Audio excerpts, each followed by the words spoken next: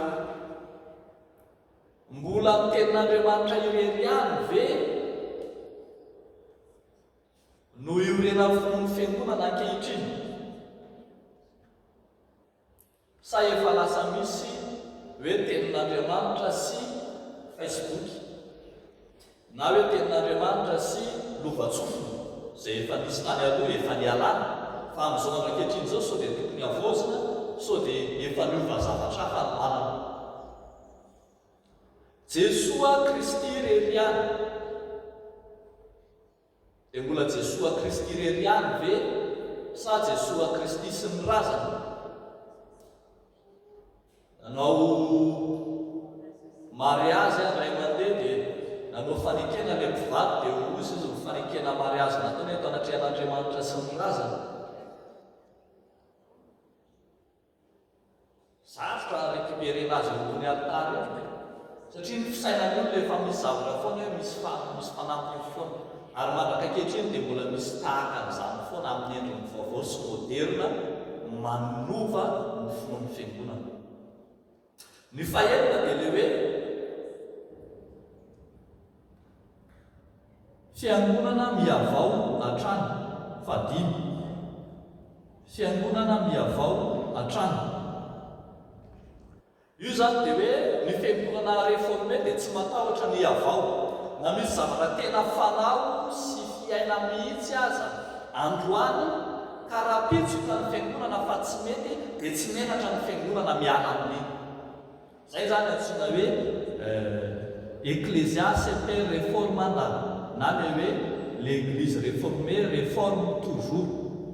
Zany natonga le antsoantso manao hoe l'église réformée réforme toi. Io zavatra izay ataontsika sy fiainantsika androany io na rapitso dia rapitso ary ka hita ny fiangonana tsy mamety azy dia tsy menatra ny fiangonana miala amin'izany. Ny fahaenina dia ny hoe fanjakam-pisorona. Zavatra roa resahana amin'ilay fanjakam-pisorona. Ny voalohany dia ny hoe ny mpino rehetra dia mpisorona avokoa. Manana tsara fanompoana avokoa ny mpisorona rehetra. Ny faharoa resahana ao anatin'io dia ny hoe ny tsiraray avy dia afaka mitondra avy hatrany ny fisoronana eo anatrehan'Andriamanitra. Tsy mila intermédiaire, tsy mila mpanalalana, tsy mila ny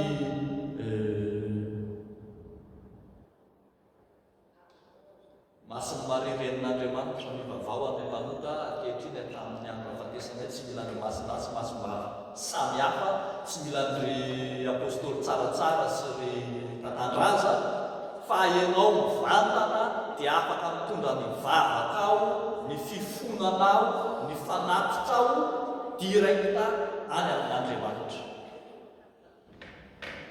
Ary ny fafito farany, ny fafito tsy eto amin'ny tableau izay mameno ny mahafiangonana réformé dia le hoe soli deo gloria. Io zany le hoe an'Andriamanitra irery any ny voninahitra. Ny dikany dia zao hoe izay rehetra ataon'ny fiangonana dia ho voninahitr'Andriamanitra. Zany zany mila vozona zany hoe amin'ny andro ankehitriny sao dia efa tsy an'Andriamanitra intsony ny voninahitra fa amin'ny olombelona, amin'ny birao. Tena navita mihitsy nareo tsara zany, saingy an'Andriamanitra ny voninahitra amin'ny zavatra rehetra atao. Ary zany manery antsika hanao zavatra tsara mandrakirivo ny fiangonana satria ny asan'ny fiangonana dia taratra ny voninahitra Kristy ety an-tany. Avozina ny mahafiangonana réformé azy ndrao adino, ndrao ny biloka, ny maha-réformé ny réformé. Anarak'izay inona no avozona? Avozona ny fampona sy ny andraikitra ny tsirairay. Ao amin'ny Baiboly, indrindra amin'ny testamenta vaovao dia misy karazana fampona maro izay raisina. Ny fampona ireo moa zany antsoina hoe ministère. Ny ministère fototra voatanisa betsaka sy ambara fa fototra ao amin'ny Baiboly dia ireo telo voalohany ireo: ny asan'ny apôstôly, ny maha-mpaminany ary ny maha-mpampianatra. Dokotera moa filazany azy: ny maha-apôstôly, ny mpaminany, ny maha-mpampianatra. Fa avy eo tanisaina eo fa misy asa, misy evangelistra, misy évêka, misy mpiandry, misy mpitandrina, misy diakôna. Ary indray misy olona anankiray sady apôstôly izy, ny mpaminany izy, ny mpampianatra izy, no évêka izy. Ary indray misy olona iray mifangaro amin'ny epistily zany mahitantsika zany sy ny asan'ny apôstôly, mifangarongaro ny fampiasana ny teny hoe mpitandrina, évêka, mpiandry, evangelistra. Tahaka ny ohatra zany raha miteny hoe ry Timoty sy Titosy dia misy fotoana tenenina hoe mpitandrina, fa misy fotoana koa dia evangelistra no ny antsoina azy. Tahaka izany koa ny loholona dia indraindray sady loholona io no mpitandrina ihany, nefa io loholona io indray évêka indray. Tahaka ny hoe Jakoba zao loholona fa évêka tany Jerosalema. Dikan'izay zany mitovy ihany ny voambolana ampiasaina amin'izany.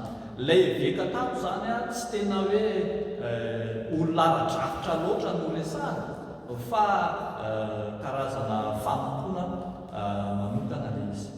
Dia misy moa ny firesahana ny diakôna. Fa zany rehetrarehetra zany te hiresaka manao hoe raha miteny hoe avozy ny fampony fiangonana dia hoe ireo le ministère izay tanisain'ny Baiboly dia ireo rehetrarehetra ireo zany no mandray ny fanavozana ny fampony. Na midikany koa dia hoe avozy ny andraikitra izay raisinao eo anatrehan'Andriamanitra, eo anatrehan'ny fiangonana. Avozy ny maha-mpitandrina, ny maha-diakôna, ny maha-mpiandry, ny maha-birao an-sampana, ny maha-mpandray ny fanasan'ny tompo sy ny andraikitra samihafa izay raisitsika eo anatrehana.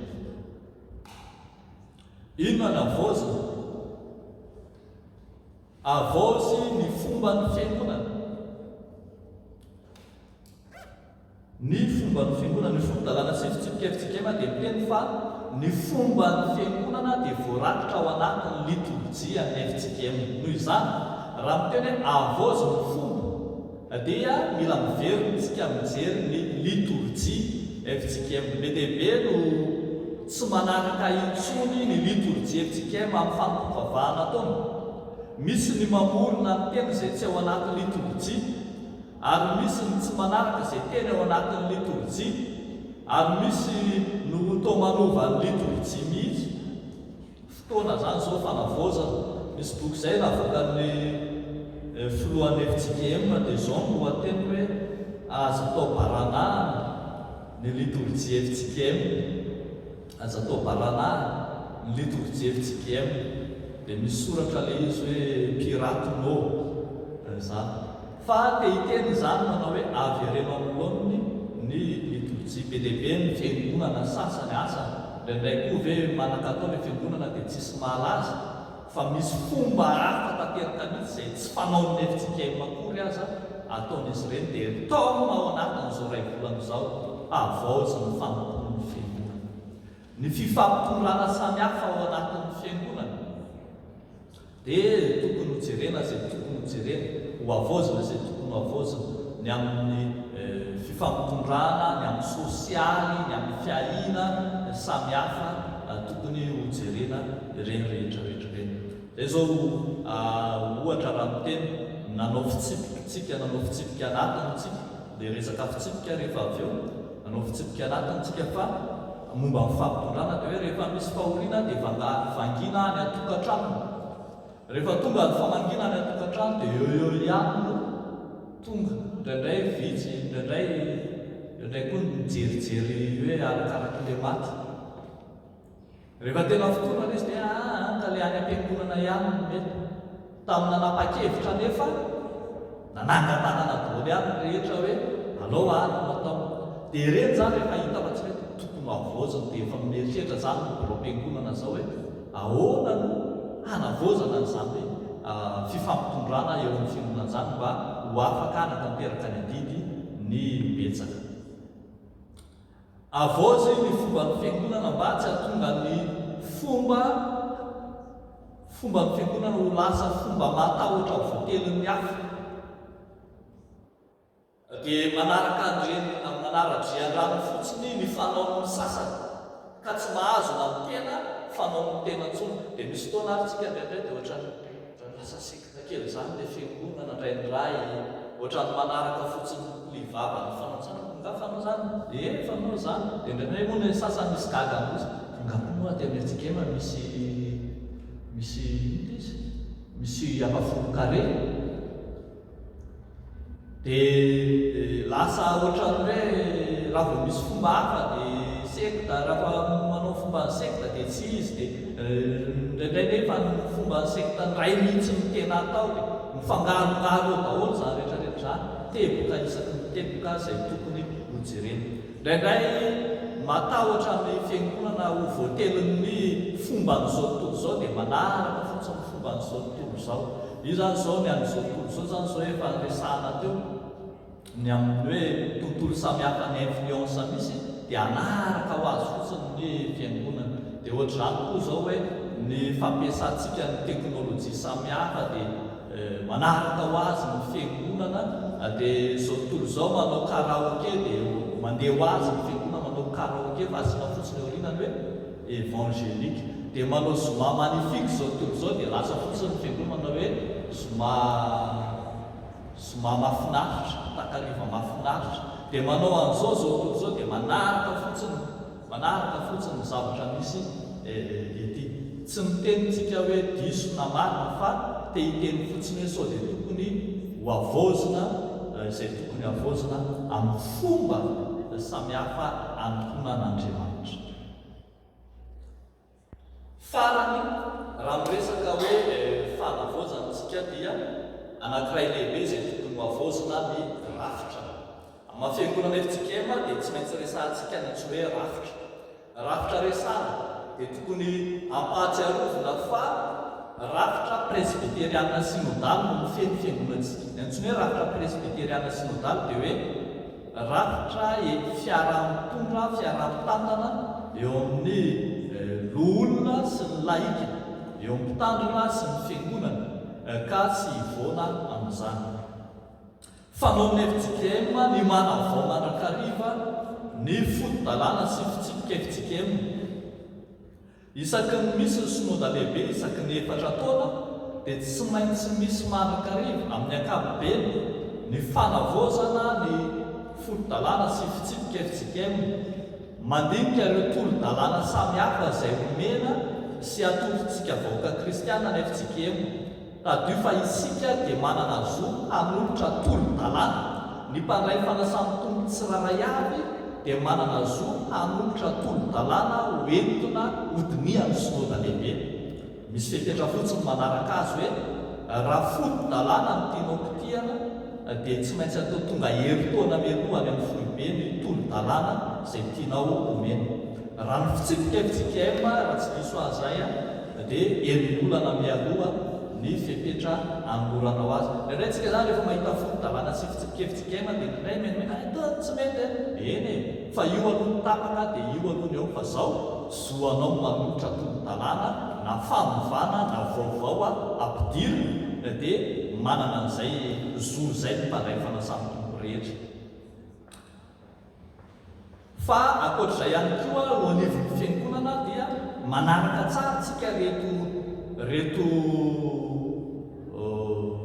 ambaratonga anankitelo farany zany izay teneny. Ny anankiray ny fitsipika anatiny. Ny fitsipika anatiny dia izay nitapahan'ny fiangonana izay efa nananganana tanana. Zay zany zao miverina amin'ny resaka famangina teo zany zao ohatra anankiray Zay zany zao dia tena mahatsapa mihitsy fa tena tokony aty am-piangonana amin'izay no mamany fahorinitsika. Saingy noho ny amin'ny hoe mbola tsy voova ny fitsipika dia mbola any aloha ny tanterana. Antsika moa iny efa novana ny fitsipika anatiny dia efa manao aty am-piangonana antsika hoe amin'ilay andro zany antsika manao ny ina moa fianarany any fitsapana alahelo, dia rehefa tonga aty am-piangonana ny famangina. Fa tamin'ny fotoana mbola tsy nanapahantsika an'izay dia miatra hoe fitsipika lany teo aloha. Dia aorianan'iny dia laharana faharoa aorianan'ny fitsipika ny fanapahan-kevitra. Ary aoriana amin'izay dia misy manana anjara toerana ny antsoina hoe fandaminana na réorganisation eo anivon'ny fiangonana. Dia ireo zany ny fandaminana tsy mahazo manohatra fanapahan-kevitra, ny fanapahan-kevitra tsy mahazo manohatra fitsipika anatiny, satria mandeha pary voie hiérarchika ohatr'izay ireo misy lampona zany ireo anankitelo ireo izay tsy maintsy arahan'ny fiangonana. Raha fehezina ry avako amin'ny lesona rehetra izay niresahany tamintsika dia izao: ny fanavaozana atao anatin'ny fiangonana dia manana tanjona anankitelo. Raha miresaka tsika hoe avaozy ny fanompoan'ny fiangonana dia farafahakeliny ireto telo ireto no tanjony ny fanavaozana ny fanompoan'ny fiangonana. Voalohany, avaozana ny fanompoan'ny fiangonana ho ady amin'ny fampianaran-diso. Io ilay antsoina hoe hérésie na antsoina hoe fausse doctrine ihany koa. Fampianaran-diso izay efa maniry ohatran'ny anana ankehitriny. Fampianaran-diso izay tonga izay mandady tsy kelikely ary manenika ny fiainan'ny fiangonana, fiainana ny tontolo misy antsika. Na izany tsy voatery mandeha taloha misy an'izany aza mandehandeha makary am-piangonana anana sao dia rendriky ny fampianaran-diso any. Fa ankehitriny tsy voatery ho antsony ny olona dia efa tonga ny fampianaran-diso. Ao an-tokantrano ihany ny olona dia efa tonga ny fampianaran-diso. Tsy mihetsika ao an-trano izy fa misy telefônina fotsiny eny an-tanany dia efa tonga ny fampianaran-diso izy. Noho izany avaozina ny fanompoan'ny fiangonana hoentina miaro tena eo anatrehan'ny mpampianatra sadoka, eo anatrehan'ny fampianaran-diso. Voalohany izay. Ny faharoa, avaozina ny fanompoan'ny fiangonana ho fampiorenam-pono na ilay antsontsika hoe édification spirituelle. Misy mandrakariva ilay antsoina hoe lohalika malemy sy tanana amin'ny raviravy. Misy mandrakariva ilay antsoina hoe zaza vao amin'ny finoana. Misy mandrakariva ireo vao miala mandeha dia ho fanamafisana ny fonon'izy ireny no ilantsika manavao ny fanompoan'ny fiangonana. Ary ny fahatelo sady farany dia hoe avaozina ny fanompoan'ny fiangonana ho fampandrosoana ny ambaindray ny fanjakan'Andriamanitra dia mety an-tany. Avaozina ny fanompoan'ny fiangonana ho fitoriana ny filazantsara ny tompo. Avaozina ny fanompoan'ny fiangonana mba ahatonga ny fiangonana anana dimension velatra sy lehibe kokoa hatrany.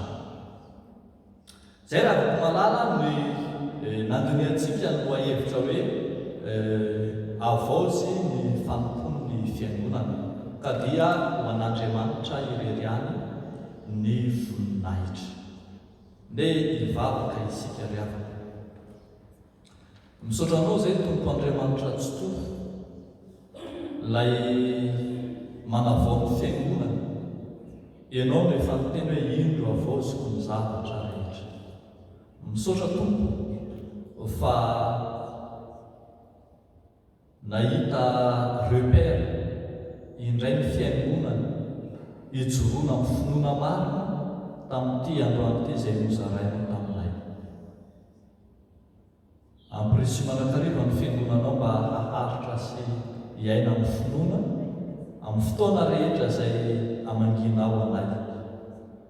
Ary tahio ny fiantefan'izany aminay sy ireo zanakay hatramin'ny taranaka mifandimby mba hanana fotoana tsy voazongozona ao amin'ny lavatrano. Ataonay sy angatanay amin'ny anaran'i Jesosy zany mivavaka izany. Misaotra tokoa. Amen.